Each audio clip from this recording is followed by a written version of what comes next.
महाराज जी, केवल अगर भौतिक सुखों की प्राप्ति के लिए ही नाम जप किया जाए तो भगवान की इच्छा नहीं है। हाँ, तो दोनों काम अपने आप हो जाएंगे, भगवान की भी मिलन का संयोग बन जाएगा और लौकिक सुख भी मिल जाएंगे, पक्का लौकिक सुख मिल जाएंगे। तो हम अगर ये कि केवल नाम जप करने से लौकिक कामनाएं पूर्ण हो जाएंगी, हाँ पूर्ण हो जाएंगी, सब कामनाएं पूर्ण हो जाएंगी। हम उदाहरण है, तो हम तुम्हारे पास उदाहरण है। वो व्यक्ति है जिसके खाने के लिए एक टुकड़ा रोटी नहीं, जिसके रहने के लिए 1 इंच जमीन नहीं, जिसके पास 1 रुपया नहीं, एक आदमी बात करने वाला नहीं। आज आप देख लीजिए, तो ये क्या है? अगर हम भगवान से न जुड़े हो तो हमसे कोई राधे राधे कहे क्या? भगवान का ही तो सारा वैभव है। अगर आप ईमानदारी से भगवान का भजन करोगे तो जिन्होंने 1 सेकंड में अनंत ब्रह्मांड बना दिए, वो हमारे लिए सुख की व्यवस्था क्यों नहीं कर देंगे? ये सब भगवान से ही जुड़ने से तो है। अगर हम भगवान के ना हो तो थोड़ा सोच लो, हमारे पूरे परिकर में शासन है, चाहे बच्चा हो चाहे बच्ची हो, बिल्कुल धर्म से चलो, ऐसे किसी से मत कर देना। ऐसे रख देता है तो बाबा जी हैं, भिक्षुक है। अगर ऐसे नहीं करना, जो भगवान दे दे उसी से चलना है। तो भगवान के सहारे रहने से, भगवान का नाम जप करने से इस लोक में भी माला माल हो जाओगे, इस लोक में भी, परलोक में तो हो ही जाओगे, इस लोक में भी। पर पहले हम ये आपको समझना होगा कि जैसे आपके पाप हैं 500 ग्राम और आपका भजन है 25 ग्राम, तो आपका लोड कितना है पाप का? अभी काम नहीं बनेगा। जब 500 क्रॉस कर जाओगे तब माला माल हो जाओगे। जब आपका भजन 500 क्रॉस करके 600 में पहुंचेगा तब सब सिद्धियां रुपया पैसा सब मारा घूमेगा, क्योंकि भगवान सबके स्वामी हैं और आपने भगवान का भजन किया तो सब कुछ प्राप्त होगा। इसलिए चिंता नहीं करना चाहिए, भगवान का चिंतन करना चाहिए। महाराज जी, एक तरफ तो कामना करनी पड़ती है फिर भी पूरी नहीं हो रही। महाराज जी, हम आपके आश्रित जन है, हमने तो ना चाह की, बट हमें इतना भरोसा कि महाराज जी आपके आश्रय में है, प्रभु के आश्रय में। इसमें क्या है कि हम लोग भगवान को पूर्ण जब समर्पित हैं, तो जैसे माँ को चिंता होती कि बच्चे को बाल भोग करवाना है, बच्चे को राजभोग कराना है, चल अब खेलना बंद कर, बाल भोग कर, राजभोग कर, ऐसे भगवान हमारी व्यवस्था करते हैं। हम कामना नहीं करते, पर वो भगवान व्यवस्था करते हैं आगे से आगे। हाँ, करो सदा तिनके रखवारी, जिम बालक राखे महतारी। आगे से आगे भगवान व्यवस्था करते हैं।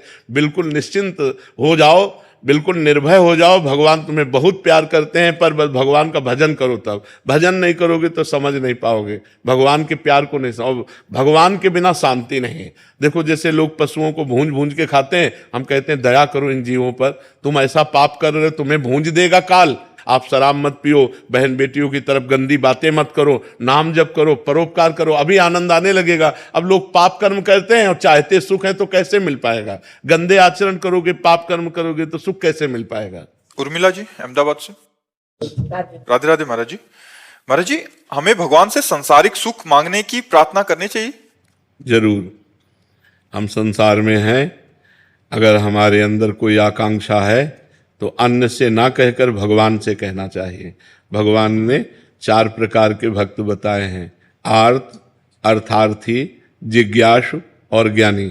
आर्त संकट निवृत्ति के लिए केवल भगवान का आश्रय, अर्थार्थी धन प्राप्ति के लिए केवल भगवान का आश्रय, जिज्ञासु अपने आप को भगवान के चरणों में समर्पित करने के लिए जो ज्ञान चाहिए, हमारी हर जिज्ञासा की पूर्ति जगत गुरु भगवान से, और ज्ञानी जो भगवान में अभेद हो चुका है, जो भगवत स्वरूप हो चुका है, ब्रह्मविद ब्रह्म भवति। तो हमारे शास्त्र आज्ञा करते हैं कि अगर हमें अर्थ की प्राप्ति चाहिए तो केवल भगवान से चाहिए। हम भगवान के ही आश्रित रहें, किसी व्यक्ति के आश्रित न रहें, और प्रयत्न करें, प्रयास करें, खूब नाम जप करें, भगवत स्तोत्रों का गायन करें, भगवत आराधना करें, और भगवान से धन चाहें तो प्राप्त हो जाएगा। पर ध्यान रहे, जब तक पाप रहेगा तब तक नहीं प्राप्त होगा। जब आपका पाप क्षय पहले करेगा नाम जप, तब आपको प्राप्ति होगी। केवल कामना करने से धन की प्राप्ति नहीं होगी। देखो, पद की प्राप्ति ध्रुव जी के मन में आई तो जाकर तपस्या की मधुवन में, मथुरा में आकर तब प्राप्त हुआ। ऐसे कुछ नहीं प्राप्त हो जाता। आपके पास तप हो, आपके पास भजन हो, आपके पास साधना हो, तब आपकी कामना पूर्ण होगी। आप व्रत, नियम, संयम, तपस्या, भजन इनको स्वीकार करें, कामना करें या न करें, आपको सुख घेर लेगा। और आप ये सब ना करें तो लाख कामना करते रहो, किसी मंदिर में जाके ऐसे पूर्ण होने वाली है क्या? कभी तुक्का लग जाए पुण्य का तो बात अलग की बात है, न कि नहीं ऐसे पूर्ण होने वाली नहीं। बकाया जरूरी है हमारी आवश्यकताओं की पूर्ति के लिए हम अपने भगवान से प्रार्थना करें और साधन करें, नाम जप करें, व्रत करें, स्तोत्रों का पाठ करें, तो भगवान कृपा करेंगे, हमारी कामना पूर्ण हो जाएगी। महाराज जी, अलग अलग कर्म स्वरूप अलग अलग फल मिलता है महाराज जी। जैसे कोई अच्छा पुण्य कार्य कर दिया, प्याऊ लगा दिया है, भंडारा, जैसे जो धनी पुरुष है महाराज जी, उन्होंने भी तो पाप किए होंगे महाराज जी। हाँ, तो इनको पाप का फल मिलेगा। हाँ, पाप का फल मिलेगा, अभी पुण्य का फल चल रहा है, इसलिए नहीं विध्वंस हो जाएंगे। जो पाप करेंगे चाहे जितने बड़े धनी हो, मिट्टी में मिल जाएंगे। रावण की खोपड़ी को अपनी गोद में रखकर मंदोदरी कहती, राम विमुख सहाल तुम्हारा, रहा नको कुल रोवन ही हारा। उससे बड़ा विद्वान, उससे बड़ा धनी, उससे बड़ा बलवान कौन हो सकता है? मिट्टी में मिला दिया भगवान ने। इसीलिए चाहे जितने बड़े तुम आज धनी हो, पुण्य के प्रताप से हो, और अगर आज मतवालापन करोगे, पाप करोगे, तो कल तुम नष्ट हो जाओगे, न लोक के रहोगे न परलोक के रहोगे। इसलिए धर्म से चलना चाहिए, वर्तमान के सुख दुख को देखकर प्रभावित नहीं होना चाहिए। कोई धर्म में चल रहा है, दुखी दिखाई दे रहा है, उसका पूर्व का पाप चल रहा है, वर्तमान में बहुत अच्छा चल रहा है। कोई वर्तमान में बहुत गलत चल रहा है और सफलता को प्राप्त हो रहा है, तो उसका पुण्य काम कर रहा है, लेकिन वर्तमान का कर्म जब फल देगा तो नष्ट हो जाएगा, क्योंकि वर्तमान में वो गलत कर रहा है, अधर्म कर रहा है।